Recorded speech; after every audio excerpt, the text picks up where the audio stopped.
Friends, you may have noticed that all around the world, trains usually run on land. In modern countries, some even glide across tall bridges, high above the ground. But now, a project in Burkina Faso has stunned the entire world, because this time, the train will not run on land, nor will it travel only on bridges. This train will float on the surface of the sea. Yes, a floating train. That has left the world speechless.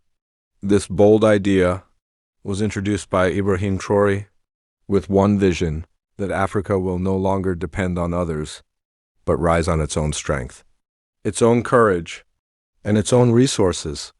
But the question is it really possible to make a train float on water? Can this dream become a reality, or will it remain just a dream? And if it succeeds, how will it change the world's image of Africa? In Burkina Faso, the old train carriages had become useless, so the engineers decided to give them a new life. They began repairing and transforming them into something entirely new.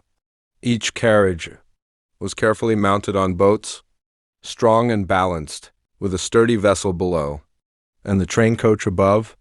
The sight alone left everyone amazed. The first step was to form a special team: mechanical engineers, marine experts, electrical technicians, designers, and local craftsmen all joined hands. They spent weeks together planning how to bring these carriages back to life. They had to make sure the train could stay balanced on water and still offer a safe, comfortable ride. To start small, they built a tiny wooden prototype, a small boat below, and a carriage on top. At first, it tilted, and sometimes even sank slightly. But the engineers didn't give up. They kept testing, adjusting, until they found the perfect balance, steady, upright, and safe. Then came the question of power. Without an engine, it would just be a floating shell. So the team decided to install a strong motor that could move the vessel with the rhythm of a real train. They explored many options. Diesel engines were common, but polluted the air. Hybrid ones could run on both diesel and electricity. Some even suggested solar energy to make it greener.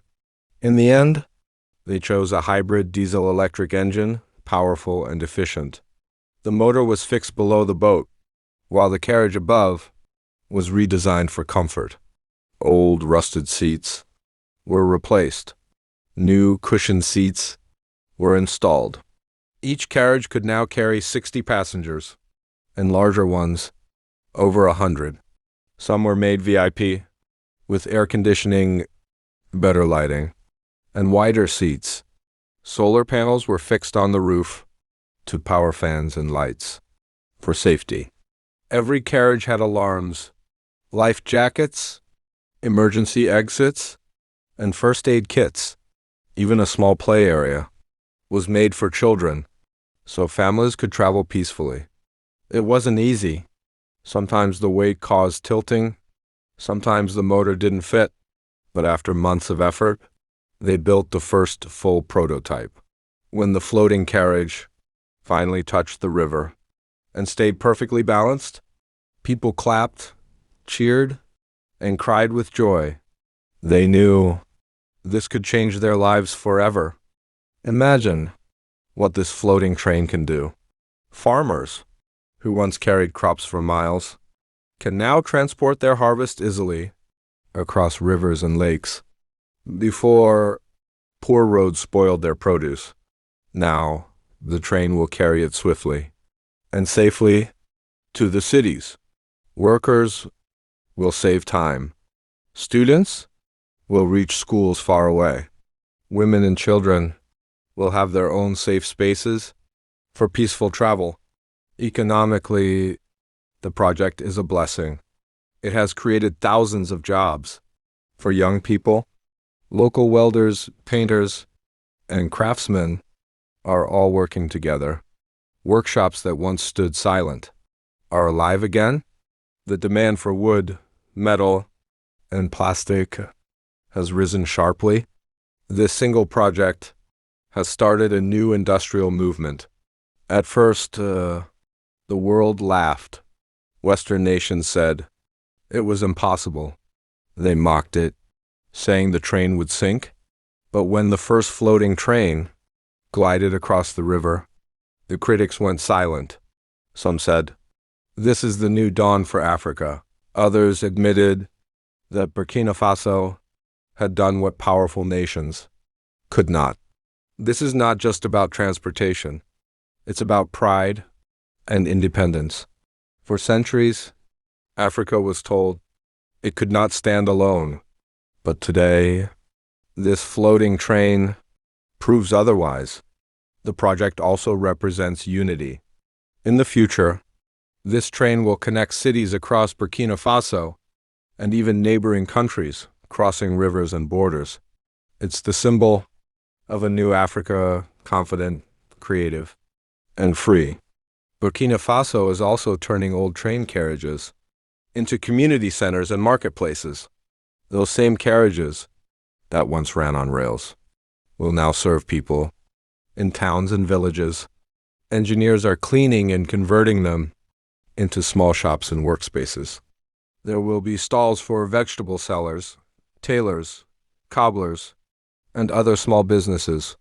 Some will even have cooling systems to store meat, milk, and fruits. Solar panels on the roofs will power fans and lights. Shelves will be built inside for displaying goods neatly. Every old carriage will soon become a source of life and opportunity. Burkina Faso is giving new life to what was once forgotten. Those rusty coaches are turning into floating trains, schools, hospitals, and marketplaces. It's not just a project, it's a vision, a belief that with will and effort, even waste can become treasure. So now, the question is for you. Do you think this model could work in other developing countries too? Share your thoughts in the comments.